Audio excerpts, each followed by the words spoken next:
Imagine a powerful river with no banks, no channels, and no dam. It floods wherever it wants, whenever it wants, carving fresh paths into the earth on pure impulse and abandoning them just as quickly.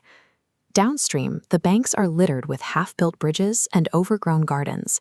This is the graveyard of good intentions, the crumpled gym memberships, the ghosted commitments, and the trails of enthusiastic projects abandoned the moment they became difficult or dull. Psychologists call this pattern the insufficient self-control schema. It is a pervasive inability to restrain impulses, tolerate boredom, or sustain effort toward long-term goals. Acting on every immediate urge feels like an exhilarating display of freedom, but a life lived entirely on impulse eventually stagnates, leaving behind a landscape defined by wreckage rather than progress. At its core, this schema makes discomfort feel physically unbearable and treats every impulse as an irresistible command.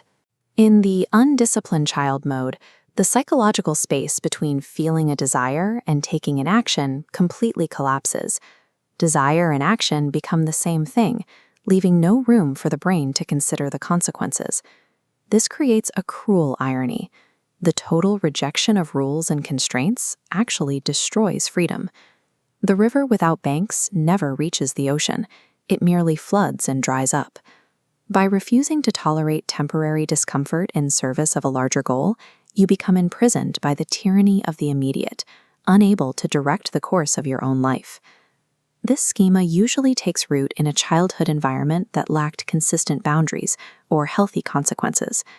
When caregivers model impulsivity or prioritize hedonic values, treating the avoidance of discomfort as the highest priority, a child never learns the basic mechanics of frustration tolerance. This has neurobiological consequences. Without the external structure provided by healthy limit setting in early life, the brain's prefrontal cortex fails to develop the internal scaffolding required to regulate impulses. Adult impulsivity is the direct biological result of an environment that never installed internal brakes. It is a deficit of training, rather than a permanent flaw in character. Lacking those internal guardrails, the adult system attempts to navigate life using three specific survival strategies. The first is surrender. The impulse follower gives in to every craving, accepts no willpower as a permanent identity, letting the current take them wherever it wants. The second is avoidance. The effort dodger procrastinates on anything difficult, numbing out with screens or substances to escape the friction of sustained attention.